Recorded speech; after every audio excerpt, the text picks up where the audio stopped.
Each NHL draft is a culmination of months, even years of preparation.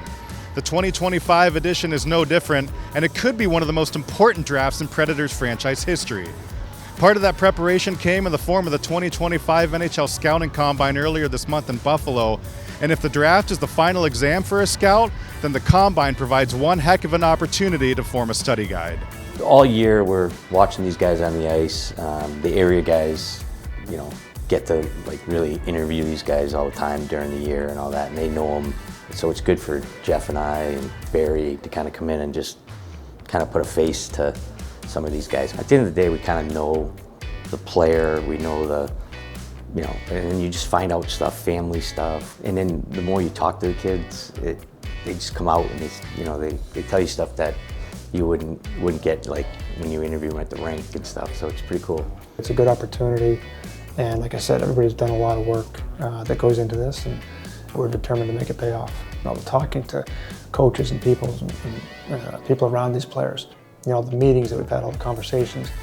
So you get to this point, and like I said, a lot of it is done, but there's still kind of that, finishing off aspect to it. And that's where, like I said, hopefully a lot of that stuff's in place, and then it's just confirming stuff. But there's always, still some important questions you want to ask and things that you want to kind of confirm for yourself. It's almost like confirming what we've seen, and it's kind of cool when you see a kid play and then you come in and you interview him and you're like, okay, we're seeing that, and then you hear about the coaches say he's a great leader, he's just got good character, and then he comes in and you can just he exudes it, so it's pretty cool.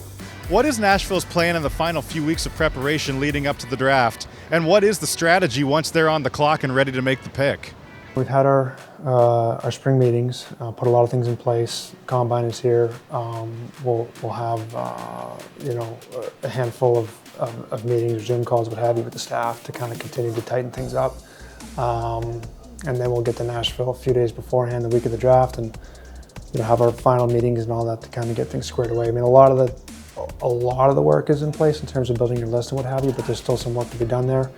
And then on top of that, you really kind of get into the nitty-gritty of your strategy and how you want to try to execute the draft when the time comes, because it all unfolds in a matter of 2 days, and you got to be ready to go with kind of what you want to do and for all the different scenarios that may pop up. So there'll be a lot of that sort of stuff that we're hashing our way through in the next couple of weeks.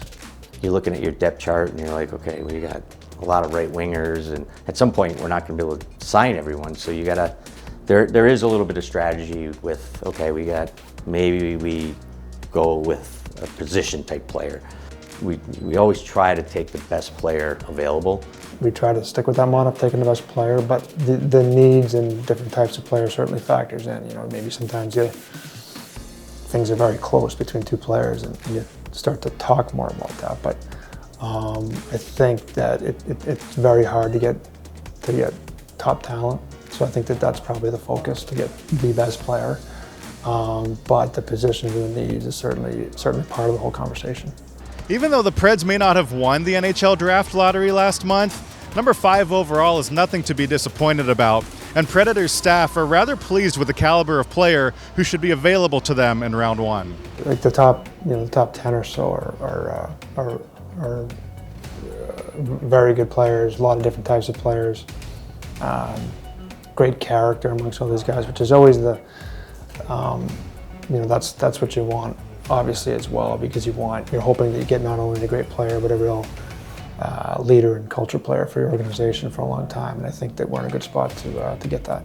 We're looking for a guy that can change our organization, not even just as a player, but just culture-wise. And I have to say, you asked me that question about are we going to get a good there's probably 7 just high character guys that when you bring them in, you can change your organization. So it's kind of cool.